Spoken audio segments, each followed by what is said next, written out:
Hello and welcome back to my Hardcore Iron Man Extreme Collection Log series. In this series, we are aiming to go through each log one at a time until it's green logged, with hopes of one day green logging all 3 raids. Now, obviously, I'm a voice over top of what you are seeing now. For some reason, my recordings got corrupted for my voice and my face, but we're starting out with quite a few openings of chests and some fun things. We have a little opening montage that's going to be coming up, and I said at the end of last episode that one way or another we are going to be done with Winter Tot and the fishing trawler by the end of this episode. Now there's some serious twists that are going to come out towards the end of the episode, so make sure you stay tuned because it is going to be crazy.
Alright guys, so this is it. The final Winter Tot run. As of this moment, as you can see, we're only 152k away from 99 fire making.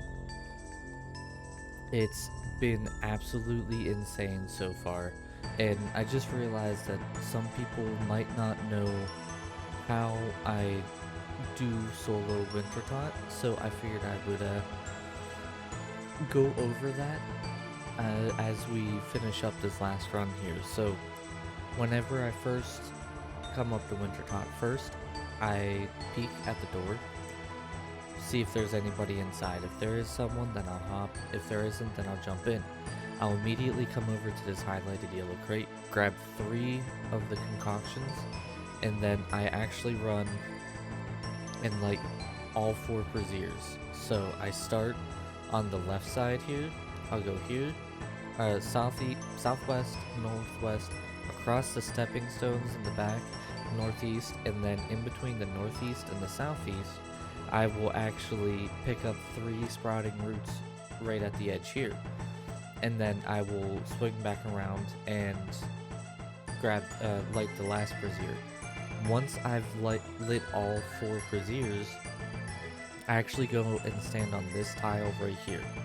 And the reason why I stand on this tile right here is it is the closest to these 2 braziers in the south without actually being able to be hit by any of the attacks from Winter Tot.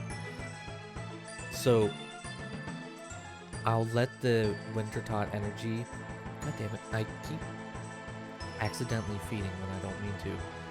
I'll let the Winter Tot energy drop to about 25-30%. If any of the braziers break, that's the only time. I almost did it again. I need to fletch them, not just feed them. Jeez.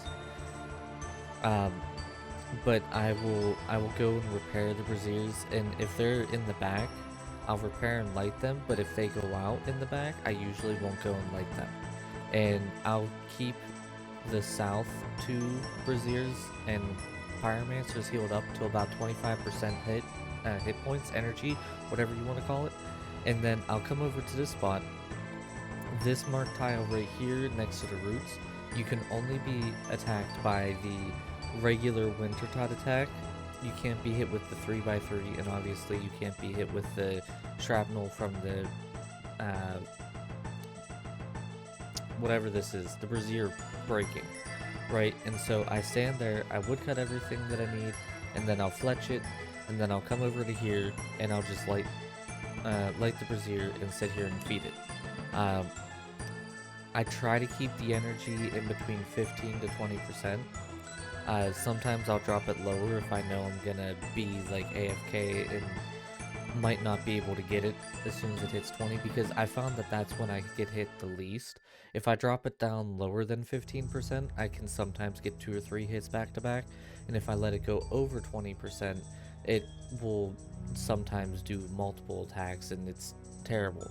Um, so I'll do that, and then the significance of this tile right here that I have highlighted is if the brazier goes to be broken while I'm feeding, if I stand right here, I won't get hit with it, and as soon as it's broken, I can click on it and immediately get onto the brazier. So if there's any crashers, if there's anybody who's trying to leech experience, anything like that, I'm for sure not going to lose the broken brazier experience, because that's free construction experience. So, and then if it starts to get higher up in the energy, I'll actually fletch on this yellow tile, and I'll keep both the pyromancer and the fire lit while I fletch, just so that it doesn't go over 20%, or so I can drop it down as needed.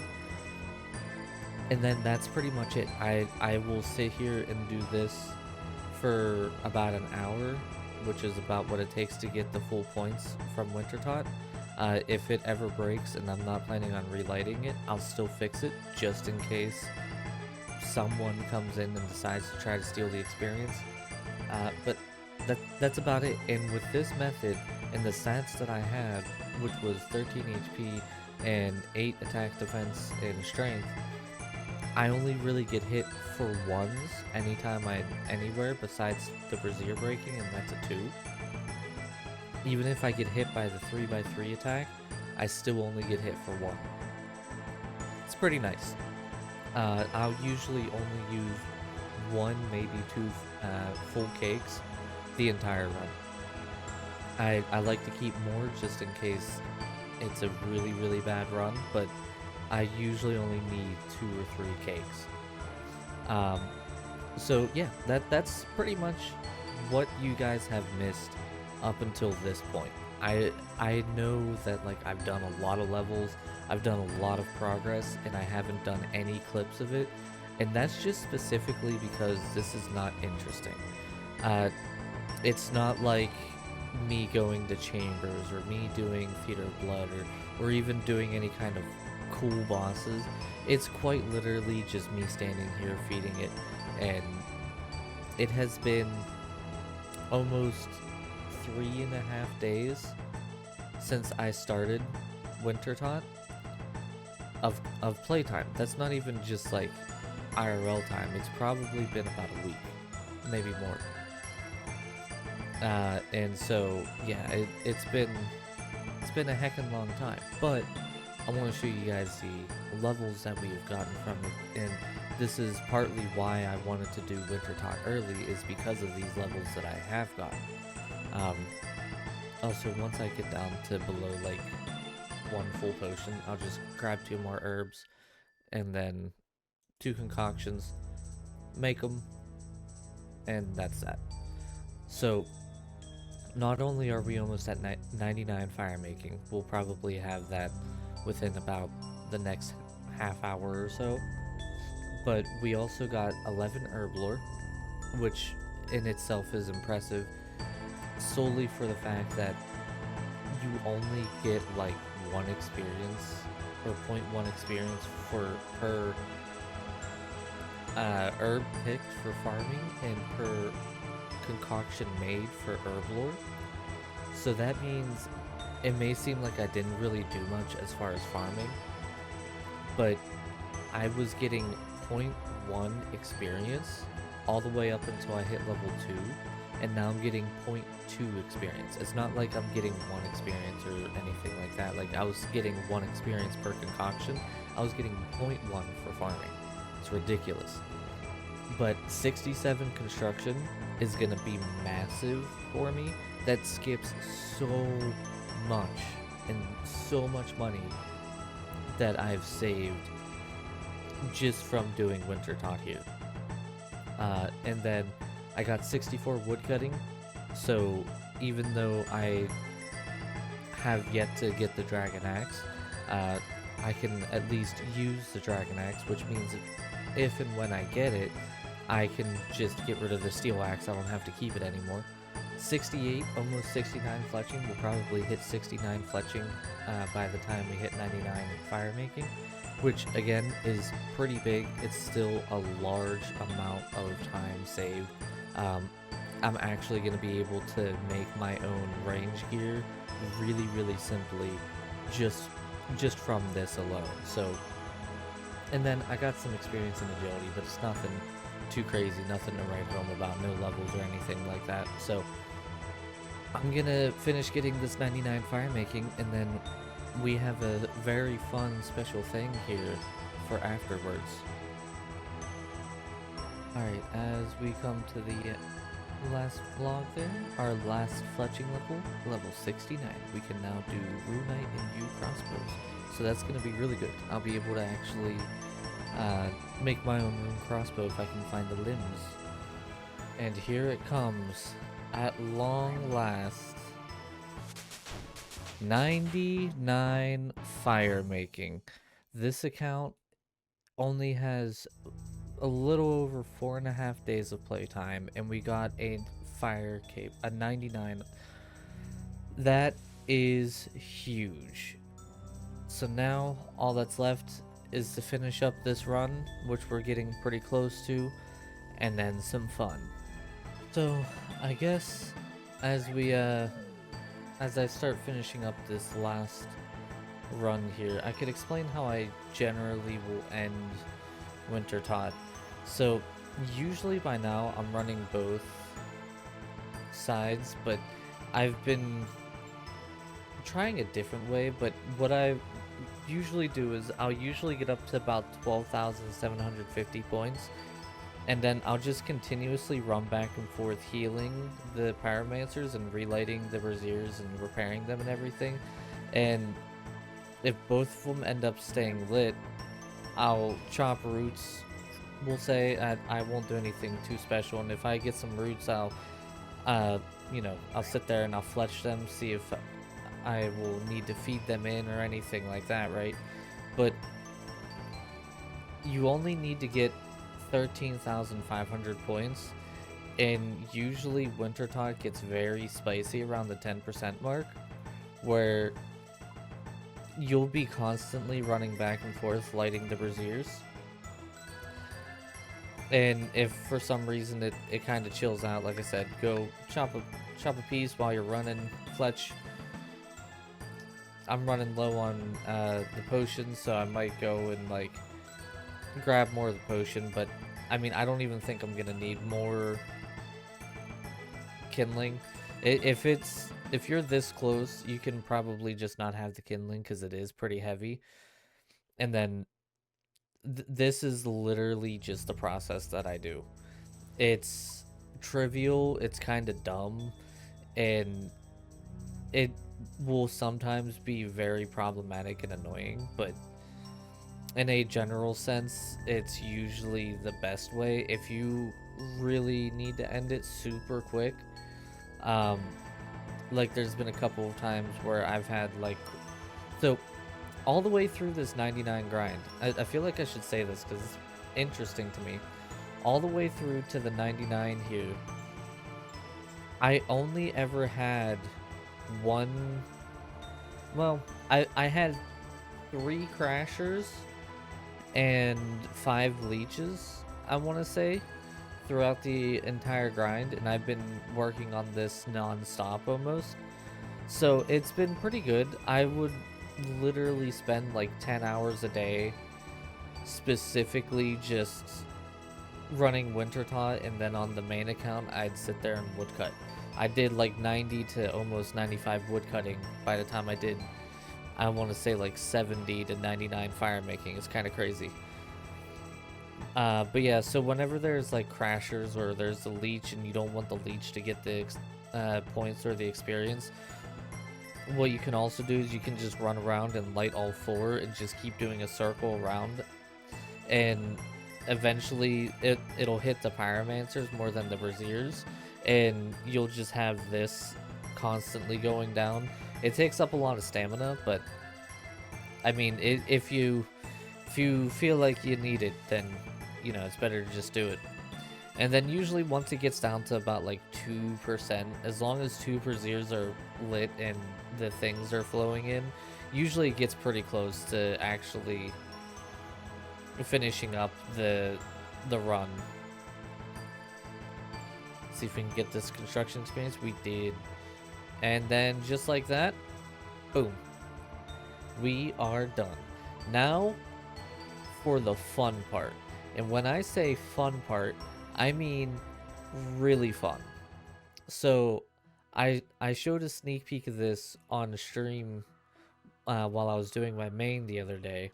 It was at the very end of the stream. I was like, listen, we are getting close to having probably one of the coolest openings I've ever done.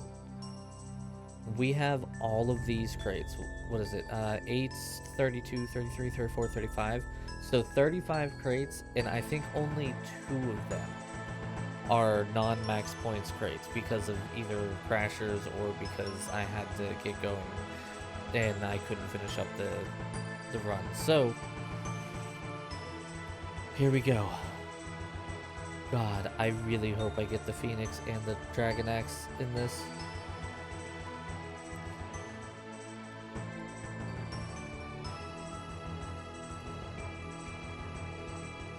Some more new seeds. Good lord, I only went up 1 farming level. Why are you giving me so many new seeds? Give Dad the goods. Alright, we got another hood. Not what we wanted. We're almost down to 24. No, come on, please. Please, Winter Tot. I mean, we're getting a ton of resources, but I just want the axe and I want the Phoenix, please. Oh, that was one of the non-max point crates. Alright. We got another Tome of Fire. We got the Phoenix! Yes! Alright, so that's step 1. Now we need the Dragon Axe. Come on. Give me the Dragon Axe.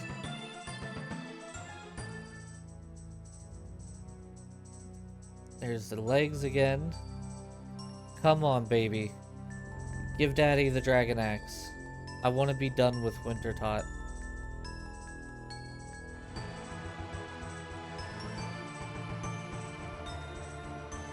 Come on, give me the axe. That's boots, not an axe. 4 crates left. Oh my god, more Pyromancer pieces.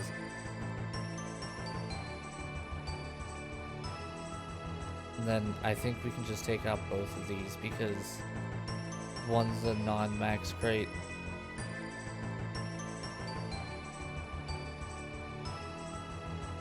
No Dragon Axe. Oh, well that's upsetting. I mean, we got the Phoenix at the very least. But that means we're still not green logs. I need to go do another activity and think about something here for a second. So let's go do another activity for a minute. Alright, so like the big old dum-dum that I am, I accidentally hit the wrong button and made it so that my face and voice were not recording for this part. So after a lot of debating and a lot of thinking, I ended up deciding that we're going to put an exception onto this series.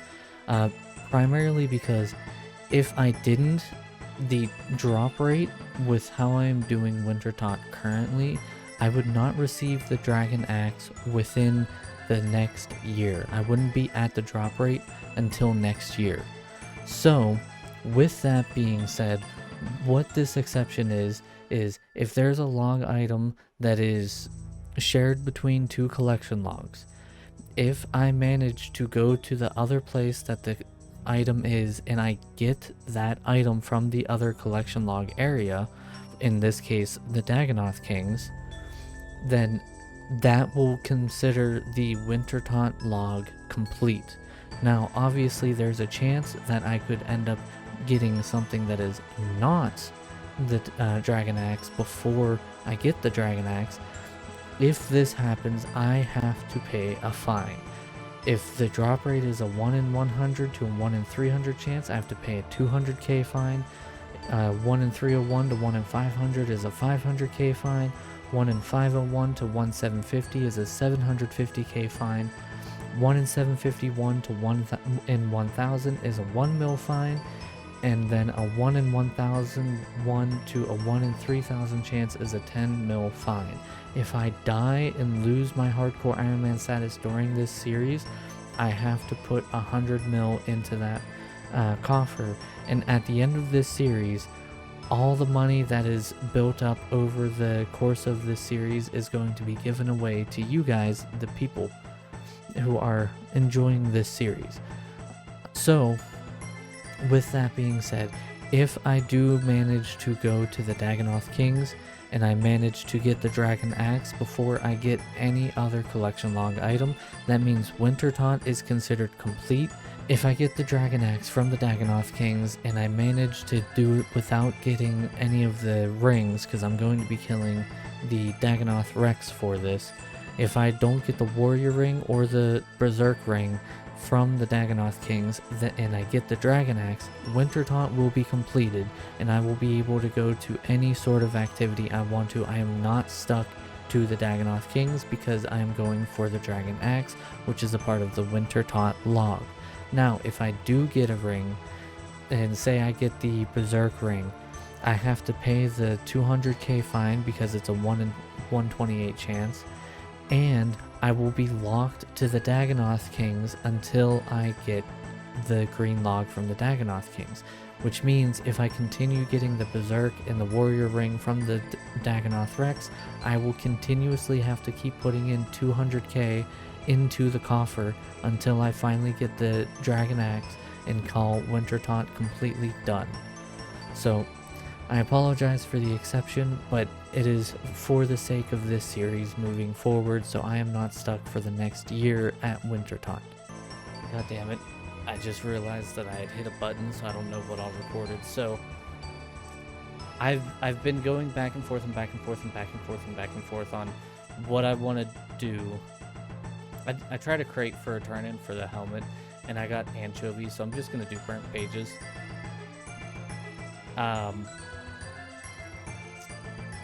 I was going to go to the, whatever the crap you call it.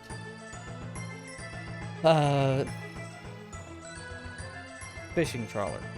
But I think instead I'm going to opt to just start working directly towards, god damn it, I don't know what I picked there, directly towards the Dagonoth Kings, specifically because it's going to be combat and there's actually going to be new exciting things happening. It's not going to be just the same thing that I've been doing. So we're going to go start leveling up our stats a little bit. We have a whole bunch of logs here. Do I have any regular logs, I wonder? No, I'll need to go chop a regular log. So what I'm going to need to start working towards now is I want to get at least 75 in all of my combat stats and at least 70 for piety, which means I also will want to unlock piety at some point. So we have a long way to go, but we're gonna do it. There we go. After so long, we have finally left Winter Taunt. Man, it is good to see other parts of this game again. So in the next episode, we're gonna be doing a lot, and I mean a lot of grinding. I'm gonna more than likely find a bunch of quests that I can do that will level up my stats significantly. I want to start working towards getting, like I said, 75 base combat stats. I'm gonna need to be able to start doing some range, which, did I put my axe away? I did. I can literally just chop down a tree and make a bow here at any point. So next episode, we're gonna have a montage of epic proportions. So thank you guys. I know I added an exception onto the series, but like I said, it would have taken me well over or pretty close to a year to even hit the drop rate for the Dragon Axe. So hopefully you guys are okay with it. Let me know down in the comments below, and I will see all of you guys next time.